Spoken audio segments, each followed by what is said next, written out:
Eduna jaibam wajinar kaketi Dande chalisumi anima mundati Kankale sajike uturaje fadu Kanarra tucalemi egamal lubatu Ranjirum jabagutan gonkuma Sidamirra jiresi uduma Sibitama gadi jete abbaku Silan abaraku Waaqayyo bara keessaniif jireenya keessan hunduma haa eebbisu. Eebbifama. Gaarummaa guddaa isin natti agarsiistan kuni yoomiyyuu keessa kooti hin badu. Ani immoo ergan dhufee dubbii Waaqayyoon isin hiruu barbaada. Mee hundi keenya al tokko mataa keenya gadi qabannee Waaqayyoon kadhanna. Galanni siif haa ta'u.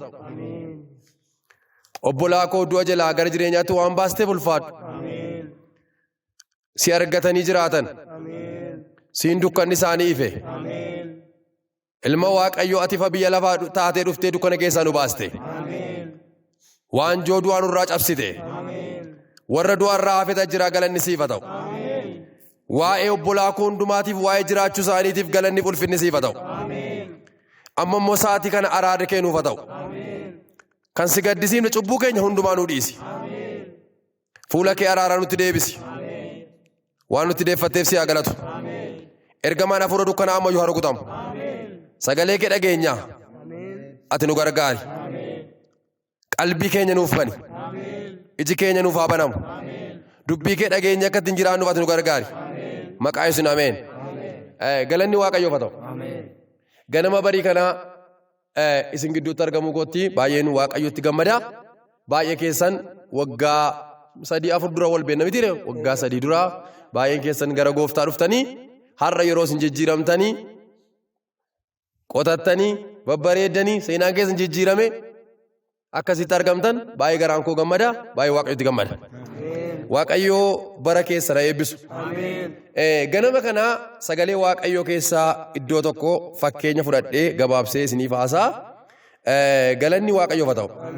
Wangeela Luqaasii boqonnaa 9 lakkoofsa 62 nan dubbisa.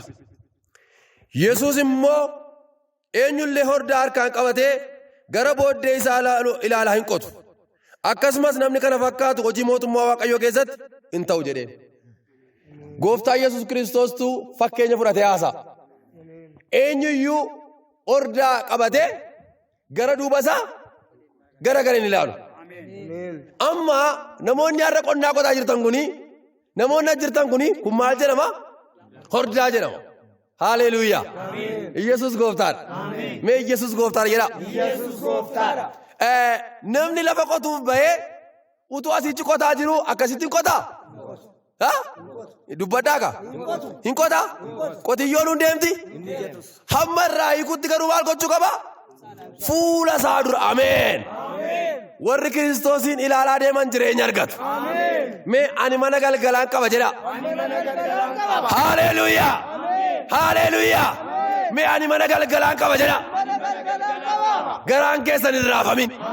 Kiristoos isa itti amantanitti irraa ija keessan hin buqqifatina. Inni du'a garasittis jireenya. Galateeffadhaa Waaqayyoodhaan. Galanni Waaqayyoof haa ta'u. Eenyuyyuu hordaa qabatee duuba isaan ilaalu. Galagalan ilaalu. Kanaaf kaleessa dukkana keessaa baatanis. Baay'een keessan hafuura seexanaatiif hojjechaa turtan. Baay'een keessan amalli keessan rakkisaa ture. Yeroo sana waanjoo garbummaa jala jirtu. Maalirra jirtu? Maal jala jirtu? Galaatiyaa 5:1 irraa birmaduutti akka jiraannu Yesuus birmadummaatti akka jiraannu Yesuus birmaduu nu baaseera. Deebitanii garuu waanjoo garbummaa jalatti hin qabina. Galanni Waaqayyoof haa ta'u. Amma abbaa qotiyyoo kanaa eenyu? Siidha. Gaashee gonfaani qotiyyoo kana camadaniiru. Amiin malu. Maal godhaniiru? Camadaniiru. Qotiyyoon tokko hamma fidanii waanjoo jala galchanitti abboomamtu. Gaafa jala galte garuu hin sochooti? Maaltu irra jira? Waanjooti irra jira. Maal jechuun barbaade qotiyyoo hundumaatu immoo hojjeta miti.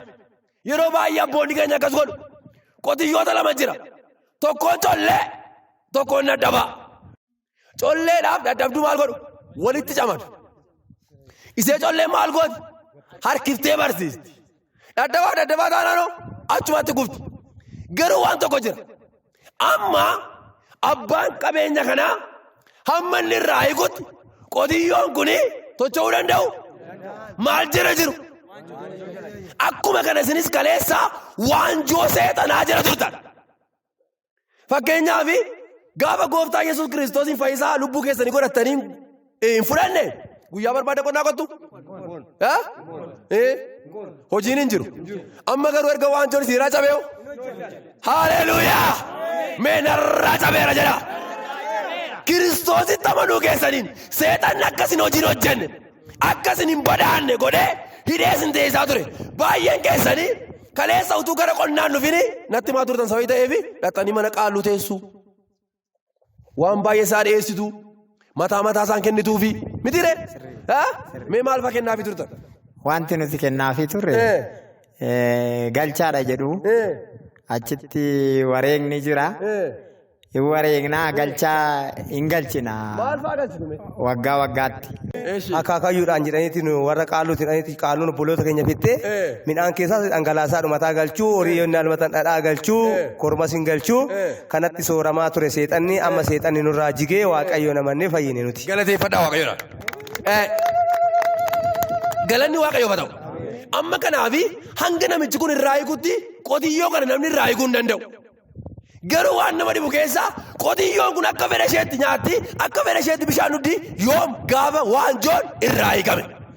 Kaleessa isin iyyuu beektan malee seexanni camadee isiniin taphachaan turre. Sirriitti hojjechaan turre. Amma garuu maqaa Yesuusitti amanuudhaan dukkan isiirra darbeera. Mee narra darbeera jedha. Haleluuyaa. Mee narra darbeera jedha. Erga gooftaa argattanii boqonnaan arganne? Arganneerra. Nagaan arganne? Arganneerra. Kiristoon nagaa keenya moo nagaa keenya miti? Nagaa keenya. Tola nu fayyise moo tola nu fayyise? Tola nu fayyise. Kana naa fidii kana naa godhe miti. Dhiiga Yesuusiin fayyineera. Mee ani dhiiga Yesuusiin fayyeera jedha. Galateeffadhaa waaqayyoodha. Kanaaf wantan isinitti himu. Kaleessa biyya lafaa keessaa baatanii. Deebitanii waanjoo garbummaa jalan galina. Jibba isaa kaleessaatti hin deebiina. Dhugaatii isaa kaleessaatti hin deebiina. Yesuus isinirraa cireera. Kanaaf ofirraa fuutanii deemtu. Mee Yesuus baakoo narraa fuudheera jedha. Waaqayyoon galateeffadhaa waaqayyo isin eebbisu. Jabaadhaa hojii guddaa hojjennaa. Anis mul'ata guddaa na keessa jira. Guyyootan jedhu waggoota muraasa booddee karoora gurguddaa qabna. Qonnaa kana qotiyyoo kana duwwaalaan qonnatu hundaan tiraaktira binnee amiin jedha. Wangeela salabsaa amiin baluunji. Wangeela lallabaa amiin amiin. Qonnaas babal'isaa amiin amiin. Hiyyummaa irra deemna. Hiyyummaa irra deemna. Fakkeenyaaf waan tokko isinitti himan. Waaqayyo nama gargaara. Maalan jedhe? Amma namni mana rafu waaqayyoon gargaara? Hin gargaaru waaqayyo. Amma fakkeenyaaf yeroo kana gabareen sirriin maasiitti bahee qota. Maalitti bahee? Maal qota? Hin qotata. Maalan argadda jedhee? Amantiidhaan qota moo qota? Amma fakkeenyaaf galanni waaqayyoo haa ta'u. Mee amantii jedhame? Mee amantii jedha? Waaqayyo amantii isinii fakennu. Amma namni gaafa mana isaatii bahu yegguu mana isaatii bahu anama fakkeenyaaf har'a erga isin na affeertanii xaa'oo nan bitee midhaan qabaddeen dhufe. Maaliif waan gaarii lafa kanarraa argadha jedheen dhufe. Kanaaf amantiidhaan dhufe malee har'a biqilee har'a jogorataa? Gatii nama kaffalchiisa. Eegumsa qabaa. Bineensa irraa eeguun jira. Waan baay'ee irraa eeguun jira. Haleluuyaa. Kiramtii kana nama gammachiisu. Nama siqikisa. Roobisaan ulfaata. Wanti baay'een ulfaata. Namatti mi'aawu. Gaafa birraan baree garuu haleluuyaa. Haleluuyaa. Namni hundinuu callaan mana kootti galfadha. Haleluuyaa. Akkuma kana gaafa tokko rakkinni kun hin darba. Yesuus gaafa dhufu rakkina kana keessaa nu baasee Mee Yesuus moo'eera jedha. Jabaadhaaga. Namni obsaan eeggata moo eeggatu? Ija minaansa. Torban dhufuuf fe'amanii naa biqilii minaan koo lafan si buusee nama liqii narraa qaba yoo jedheen biqila. Ji'a meeqa obsuu qaba amman? Ji'a ja'a. Lattee maal gochuu qaba? Obsanii eegu. Maal gochuu qaba? Obsanii amma midhaanichi ga'utti Amma inni ga'utti maal qaba? Obsanii eegu. Namni gooftaa duukaa deemu oo jedhaaga. Amiin balu. Rakkinni isa jiraatu. Dhiphinni isa jiraatu. Beelli isa jiraatu. Waraansi isa jiraatu. Gooftaa eega. Mee abbaa koon eega jedhame. Biyya lafaa keessa amma jirtanitti rakkina qabdu. Sagalee waaqa jedhama jire jabaadhaan garuu biyya lafaa moo'eera. Al tokko tokko akka jenna maafan rakkadhaa maafan dhiphadhaa nammutuutti hin dadhabin hin nyaata. Amma waan tokko jira walakkaan hojii kan hin jaallanne hin dhufos. Gabaree sirriin garuu haaleluuyaa. Amiin balu. Birraa mana namaa kadhachuun dhaqu. Minaannaa liqeessi. Maaloo minaannaa kenni. Jecha mana kee namaa keessan deemu. Mana warra qonnaan jiru warra kaantu abaluu minaan qotateera mana isaan liqeeffadha. Haaleluuyaa. Jabaadhu namoonni baay'een ifa kee arganii gara kee dhufu. Galateeffadhaa Waaqayyoodhaan. Jabaadhaa Waaqa isin eebbisu karoora guddaa qabnaa wajjin hojjennaa baay'een keessan namoota na biratti gooftaa fudhatanii miti Waaqa seenaa keessan jijjiire akka isin arguu gootiif Waaqatti gammadeera mul'ata kana immoo Waaqatti isin keessa kaa'e. Dhugumaanis maasiin qabu. Amiin jedha. Maasiin koo isinii. Anis karoora gurguddaan qaba. Tiraakteran finnaa. Amiin balu inji. Hin ta'u? Bakka nama guddaa taana. Garuu deebitanii waanjoo garbummaa jalatti hin galinaa. Ishi jedhaaga. Kanaaf obsinee eeggan namoonni eeggannu re. Hamma gooftaan dhufutti obsaaga. Rakkina xiqqoodhaaf jettanii gooftaan dhiisinaa. Maalan jedhee? Gooftaarraa galan galinaa.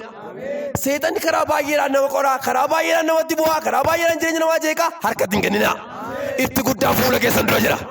Mee ifatu jira jedha. Kunoo baay'een keessan namoota kaleessa wal jaallannaa kaleessa. Har'oo kaleessa biyyaan si baasanaan jettu dhagaa guurtanii.